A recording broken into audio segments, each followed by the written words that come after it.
Há muitas línguas para falar, poucas cabeças para pensar. Não, o autor dessa bela sentença não estava se referindo às redes sociais, mas bem que poderia, não é? O autor é Victor Hugo, um dos maiores escritores românticos da França e do mundo. E já te aviso que hoje vamos pegar pesado. Ele foi romancista, poeta e dramaturgo. Sua obra é vastíssima, devido à sua genialidade com as letras e seu trabalho incansável. Disse dele que não existe cidade em França que não tenha ao menos uma rua que leve o seu nome. Influenciou poetas e romancistas no mundo todo, inclusive no Brasil. Seu romance mais conhecido são Os Miseráveis, de 1862, obra que já foi levada aos cinemas e teatros ao longo dos anos até a atualidade, e que levou Hugo à fama de forma rápida na França e no mundo. Outros romances igualmente importantes são O Corcunda de Notre Dame. Quem aí não se lembra do Corcunda Quasímodo saltitando pela bela catedral gótica? E Os Trabalhadores do Mar, que escreveu em homenagem à ilha de Guernsey e seus marinheiros. Eu sou Alisson e nesse episódio do Super Leituras vamos falar de 3 ensinamentos do poeta Victor Hugo. Ao final, temos uma surpresa para você, fique ligado. Ensinamento 1. Uma invasão de exércitos pode ser resistida, mas não uma ideia cuja hora chegou. Você já pensou sobre a força de uma ideia, cuja hora chegou, como pondera o poeta? Nem a morte pode destruí-la, como nos mostra alguns exemplos ao longo da história. Sócrates foi condenado à morte, pois se negou a voltar atrás em suas ideias.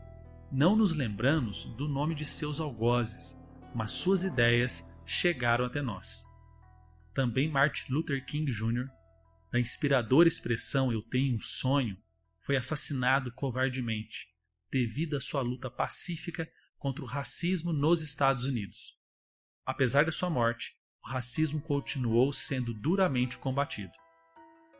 E o maior exemplo é sem dúvida o de Jesus Cristo, que apesar de humilhado e condenado à morte de cruz, teve suas ideias difundidas ao longo da história, influenciando toda a nossa civilização. A propósito, temos vídeos sobre essas 3 personalidades aqui no canal. Confira na descrição do vídeo. Nesses exemplos, percebemos que existe atrás dessas ideias que sobrevivem ao tempo alguns princípios em comum, como a busca pelo bem, o compromisso com a verdade e o altruísmo. Por isso, apesar do barulho do medo que o poder autoritário, a injustiça e mesmo o poder financeiro podem causar, eles passam, mas não uma ideia cuja hora chegou. Ensinamento 2. Mude suas opiniões, mantenha seus princípios. Mude suas folhas, mantenha suas raízes intactas. Agora, a questão não é mudar de opinião, mas por que mudou? Um político que muda sua opinião apenas com o objetivo de agradar alguém, ou melhor, enganar o povo, com objetivo eleitoral, não muda apenas de opinião, mas demonstra não ter princípios. Existem muitos exemplos disso por aí, não é verdade? É até nobre a demonstração de caráter, ter a coragem de assumir que estava errado e que se pensa diferente. Mas melhor do que falar do outro, do que apontar o erro do outro, mesmo no exemplo sobre políticos, é antes refletir sobre nossas opiniões, sobre nossos princípios. Estou sendo fiel aos meus princípios? Critico a corrupção do político, mas pego atestado falso para o trabalho, fico com o troco errado que me deram por engano. Tem pessoas que até torcem para ter algum inconveniente com alguma empresa, tipo atraso de voo, cobrança indevida da companhia telefônica, para ter motivo de processar e com isso pegar algum dinheiro. Sim, isso acontece e é mais comum do que se imagina. No ensinamento 1, demos exemplos de pessoas que morreram fiéis a seus princípios, às suas ideias, porque isso era o certo a ser feito. E muitas vezes não somos fiéis ao nosso horário de trabalho sequer. Reflita, mude suas folhas, mas mantenha suas raízes. Quando o cupim chega às raízes, a árvore, que até poderia parecer bela, desaba, nada mais pode ser feito. Ensinamento 3. Um homem não está ocioso porque está absorvido no pensamento. Existe trabalho visível e trabalho invisível. Essa é uma grande falácia de uma visão de mundo que anda em voga, que só enxerga as coisas pelo prisma do resultado financeiro e ou da fama. Filosofia, arte, por exemplo, para muitos é coisa de quem não sabe o que fazer da vida. Imagine você a reação de uma família ou da sociedade se um adolescente dissesse que quer ser filósofo. Agora imagina esse mesmo adolescente dizendo que quer ser médico. De maneira geral, vai soar um alívio quando a escolha for ser médico, ou qualquer outra profissão que dê mais status ou ainda mais dinheiro.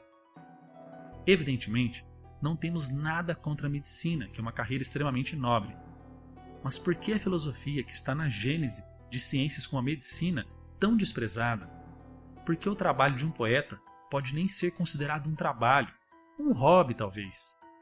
A miopia atual não é apenas sobre o trabalho invisível, como alerta Victor Hugo. É muito pior, pois chegou às pessoas. Muitas pessoas são completamente invisíveis. Basta olhar as calçadas das cidades do país e ver que não são acessíveis aos cadeirantes, por exemplo. Será que eles são invisíveis? Esse ensinamento dialoga com o ensinamento que abre esse vídeo. Há muitas línguas para falar e poucas cabeças para pensar.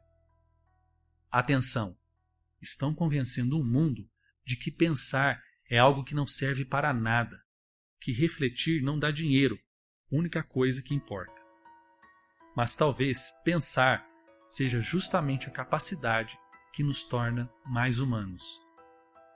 Antes de dar a surpresa prometida, peço que coloque nos comentários o ensinamento que mais te impactou e ainda deixe uma última sentença do poeta Victor Hugo. A palavra que Deus escreveu à testa de todo homem é a esperança. Reflita e se encha desta virtude tão fundamental. Sua surpresa você pega aqui. Inscreva-se no canal e nos siga também no Instagram. Até a próxima.